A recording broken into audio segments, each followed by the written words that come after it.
Fala pessoal, Leandro aqui, bem-vindo a mais um vídeo. No vídeo de hoje eu vou passar aqui uma dica que foi baseada numa dúvida que eu respondi no fórum do Filament.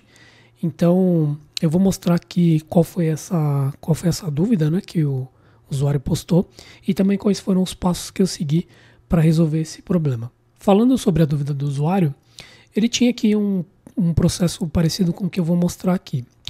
Eu tenho aqui a minha list page, então eu tenho a listagem aqui dos meus posts, e aí eu tenho uns filtros aqui em cima em formato de guias, né, em formato de tabs. Se você não souber como adicionar esses filtros aqui, eu vou deixar na descrição do vídeo, que tem um vídeo no canal que ensina como fazer isso aqui. Então, para cada uma dessas tabs, eu tenho, na verdade, uma query que vai filtrar aqui os registros da minha tabela. Então aqui eu tenho todos os meus posts. Se eu clico aqui, eu tenho somente os publicados e aqui os não publicados.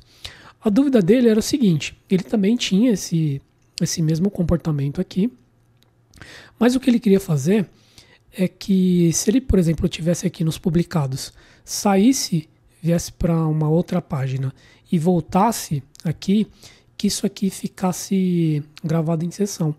E eu até dei uma olhada aqui na documentação, né, do Filament, e realmente eu não encontrei essa opção.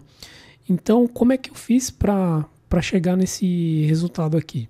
Analisando o meu projeto aqui, ele fica, o meu resource, o meu post resource, ele fica dentro de app, filament, resource, e ele está aqui, o nosso post resource. Eu também tenho uma pasta aqui que chama post resource, onde ficam as pages, né, desse resource.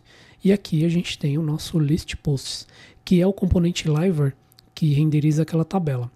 E ele também está renderizando lá as nossas tabs através desse método aqui, getTabs. Então, para cada uma daquelas tabs, a gente tem uma query que está sendo executada para listar aqueles registros da tabela. Acessando aqui a nossa list records, tem uma trait que chama hasTabs. Acessando essa trait, a gente vê aqui que tem uma propriedade que chama ActiveTab, que é justamente essa propriedade que aquele componente liver usa para guardar, né, o estado da tab que foi clicado. E aqui, mais um pouco abaixo, a gente tem um outro método que chama UpdateActiveTab, que é justamente o método que ele usa para resetar a página e aí mostrar os resultados de acordo com a query que está sendo exibida. Então são esses dois métodos aqui que a gente vai utilizar para conseguir chegar no resultado de fazer o seguinte: à medida que o usuário troca de tab, a gente guarda essa informação na seção. Bom, voltando aqui para o nosso componente listPosts, a gente vai fazer um override em dois métodos aqui. Um que vai ser o método mount e o outro que vai ser aquele UpdateActiveTab. Aqui a gente pode fazer um parent UpdateActiveTab.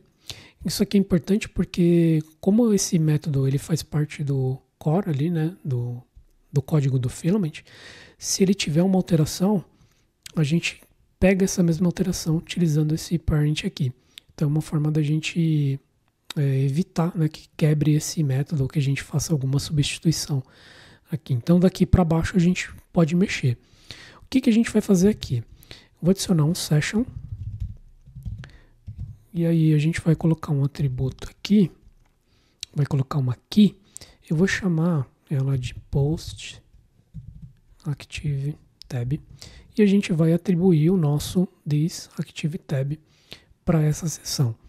No nosso método mount, a mesma coisa, né? A gente faz um parent mount para ele trazer o que está ali no método principal, né? E aí aqui a gente vai fazer acho que é exatamente isso aqui. A gente faz um this active tab, pega o que tem na seção e se não tiver, né, na seção, a gente pode fazer aqui, na verdade, um this get default active tab. Então, dessa forma aqui é que a gente consegue gravar essa informação na seção.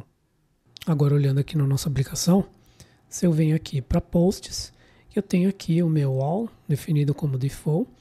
Se eu venho para o meu published e eu saio daqui e volto, o meu published aqui está selecionado, né? A mesma coisa se eu fizer isso aqui para o unpublished.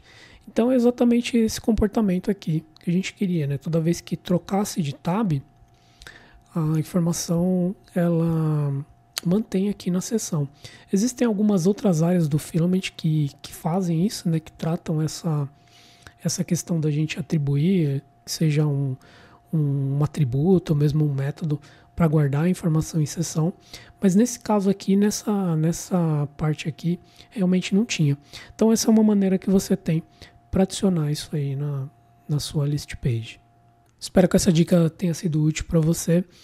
Eu pelo menos procurei na documentação, eu não achei nada relacionado a isso, mas se você achar, coloca aqui nos comentários. De qualquer forma, o vídeo fica como um aprendizado aí para a gente sempre olhar um pouco para o código-fonte também, porque nem sempre tudo vai estar ali na documentação, né? É importante a gente olhar alguns métodos, entender como as coisas funcionam, porque se a gente ligar uma coisa ou outra ali, a gente consegue chegar no resultado que a gente quer. Eu respondo muitas dúvidas e muita coisa o pessoal só olhando ali no código-fonte, ligando uma coisa com a outra, dando uma olhada no método, numa propriedade, ele consegue resolver. Bom, espero que o vídeo tenha sido útil. Não deixa de curtir o vídeo, de comentar e também de compartilhar, porque isso nos ajuda. Escreve aí se o vídeo fez sentido, né? Se as dicas também estão fazendo sentido. Por hoje é isso. Te vejo no próximo vídeo. Um abraço e até a próxima.